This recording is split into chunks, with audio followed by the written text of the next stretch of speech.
Shalom, shalom. I'm Kaya from Jibman's Camp out here in Phoenix, Arizona. First, I want to give his all praise, glory, and honor. It's the Yahweh, Ba'ashem, Yahushai, Ba'ashem, Rahakwadash.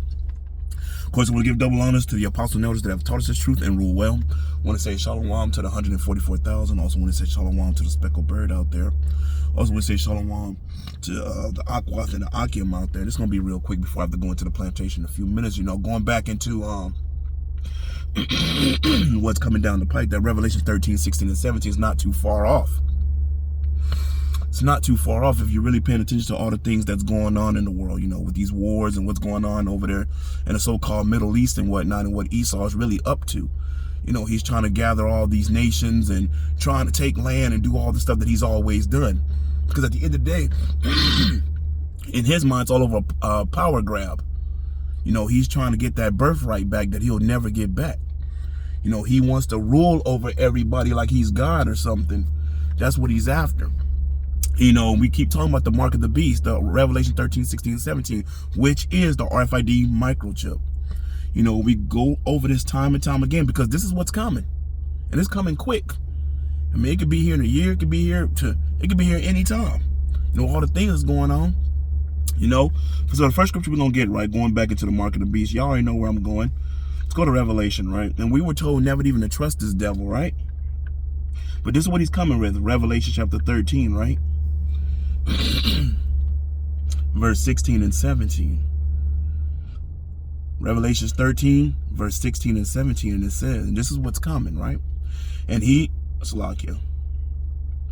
had caused all, both small and great, rich and poor, free and bond, to receive a mark in their right hand or in their forehead. Now, yes, at the end of the day, yes, we see Elon Musk making Neuralink and all the different things he's making. There's other people that are making things too, different chips being manufactured here in Arizona. I think we have one of the largest or places that's going to be building microchips. You know, I forgot what they call them, but I know they're called microchips, but they call them something else too. But we have buildings that they putting up out here that's basically going to be making them. You know, this is the things that are coming, you know, down the pike. It is what it is, and we're telling you what it is. You know, even though other Israelites are telling you other things that it's not. So you're going to be in a bad case if you take this. If you're out of the house of Israel, we don't care about the nations and the heathens. Not worried about them, but the house of Israel, if any of y'all take this, y'all in trouble. Now, of course, as I always say, we understand 2/3 of Israel is going to do these things. It's going to be a lot of blood on many camp leaders' hands. There's going to be a lot of blood on people's hands. But see, at the end of the day, we're doing what we're supposed to be doing. We are warning. We are giving this warning. Ezekiel 33 and 7. Warn them of me. So we're giving that warning continuously. And yeah, it may sound to some of y'all might be like, man, y'all go over and over the same thing. Y'all go over and over and over. I look at it this way. Yeah, we may be going over and over and over, right? But let's just say, as the saying goes, your house is on fire. Do you want me to let your ass burn? Am I not a brother's keeper? Now, I'm talking to, you know, at the end of the day, 2/3 going to do what they do. But at the end of the day, if your house was on fire, would you want me to kick the door in and snatch you, your daughter, your mama, whoever's in the house, out the house so you can get out and be safe? Look at it that way. So before you start talking all that, well, you know, we're tired of hearing Revelation 13, 16, and 17. Well, if you're tired of hearing, see what's going to happen when you take that chip. Going to Revelation is a little deeper about that chip and what's going to happen to people. And we're telling you what it is. It's not sin. You can't buy with sin. It's not sleeping with white women. It's not an embargo. It's an RFID microchip that'll go in your right hand, your left hand, your forehead, anywhere in your body, basically. You know, just in case somebody try to get cute. But anyway, right? This is Revelation 13 and verse 17. And that no man might buy or sell, save he that hath the mark. Now, see, pretty soon, what folds and what jingles is going to be done away with. You know, if you're paying attention, that's what these devils are after. All these banks collapsing. You know, the dollar falling. A lot of things are going on with money. Because they're about to push that digital currency. And to have digital currency, you got to have what? An RFID microchip. They're already talking about it on CNN and different news channels. They're trying to make it all whimsical and all fun and look at this and I can go buy this with my hand. I can buy me some cookies or whatever the hell it was. You know, goes right back into Revelations that they're gonna be misleading people, basically. You know, they're gonna try to make it fun, like it's all cool. But at the end of the day, it's slavery and death. See, Esau's looking for that birthright to keep everybody chipped up so he can control you. You eat when he said, you eat when we tell you to eat. You do what we tell you to do. I'm your God now. 2 Thessalonians 2:4. Think about it. Right? So going back over this, Revelation 13, right? And 17, and that no man might buy or sell, saving he that had the mark or the name of the beast or the number of his name. Now, with all that being said, having that understanding, what is about to come? You know, people, you're going to start seeing more people at the grocery store walking with their hand and beep and shooting out the line. You're going to start seeing that more. They already got the that little palm thing at certain grocery stores in different places. I think Amazon has it. I don't know if it's Whole Foods or one of them might have it. The scan where you scan your hand. And so lucky if I'm talking real fast because I got to go clock in a minute. But nevertheless, you know, these are things that are about to come, you know, and this is serious. This ain't nothing to play with, because those that take this, it's going to be a gruesome death. You Israelites that take this, it's going to be real bad. But anyway, let's get another scripture, right? Because those that take this, who did you trust? You trust Esau, Edom. That's who you trust. You trust the beast. You trust Esau, Edom. And let's go into the book of Isaiah. Let's get that warning, right? Let's go to Isaiah 31:1. It was okay the other day, but something blew in. Salakia, Isaiah 31:1. Woe to them. Remember, the word woe means what? Destruction, right? Woe to them that go down to Egypt for help. Go down to who? Egypt. Go down to the governments when the governments have never helped us. You know, what is it?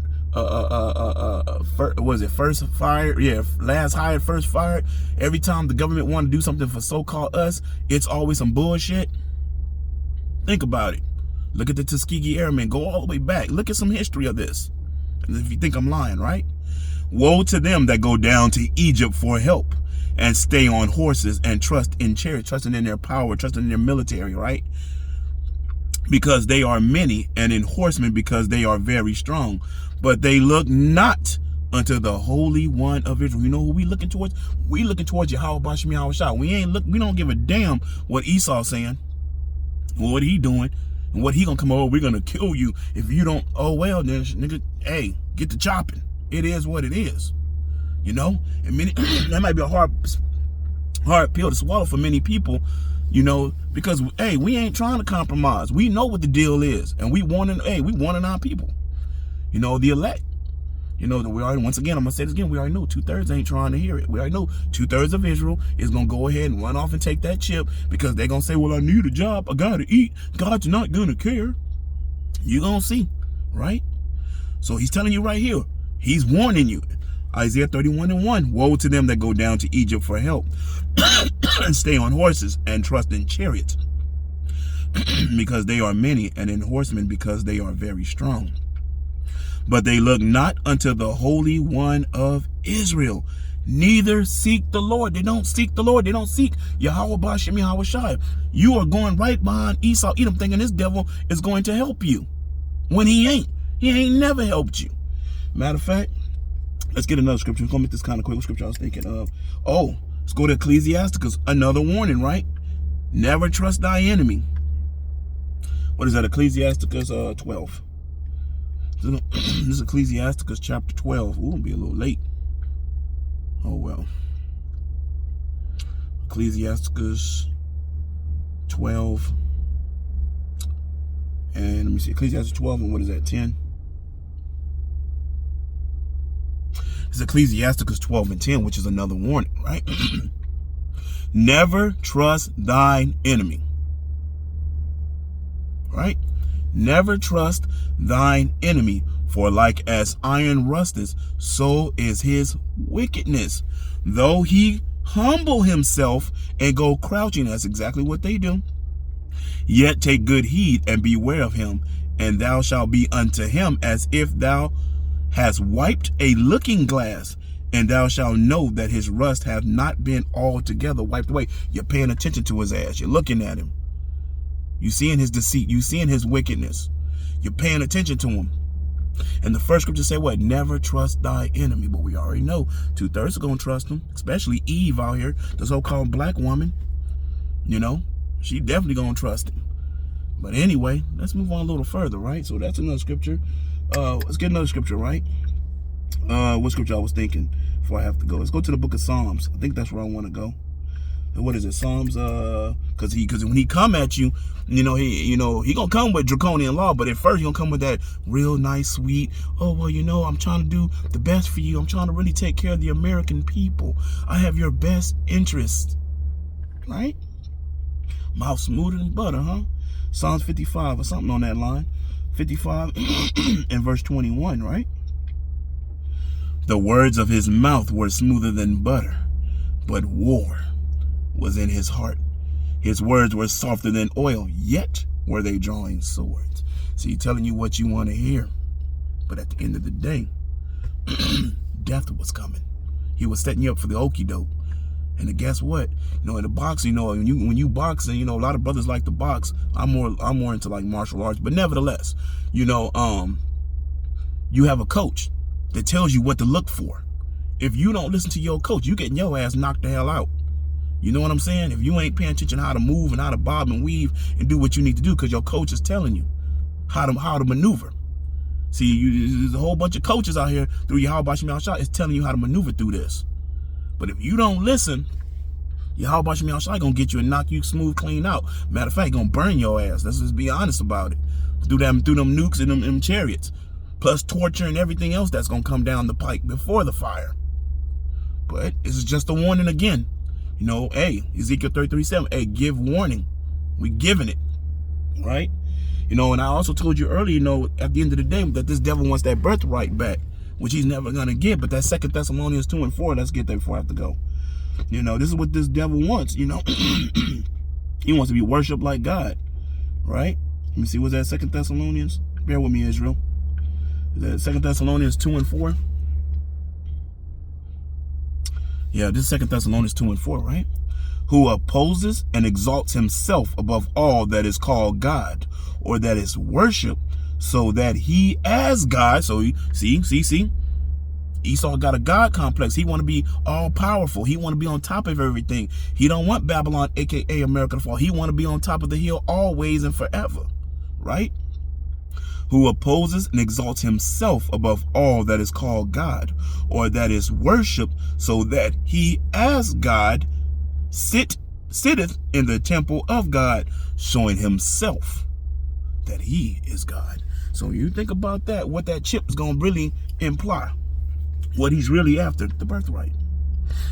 Because he believes if he chips everybody around the world, a new world order, they'll eat the bugs. They'll have nothing and love it. If you don't know who I'm talking about. He wants world domination. And he thinks he's going to get it through the RFID microchip. And we're telling you, don't you take that shit. But like I always say this. Zechariah, is that Zechariah? Yeah, Zechariah 13:8. 2/3 of Israel are going to be in the bed with that because they're going to trust this devil. And it's going to be a bad situation for y'all. But anyway, I hope you was edified. I'm sorry if I had to speak real fast because I got to get into the plantation once again. But hey, it is what it is. I'm going to give all praise, glory, and honor. It's to Yahweh, Ba'ashem, Yahushai, Ba'ashem, Rahakwadash. Shalom. Hope you was edified. Shalom, y'all.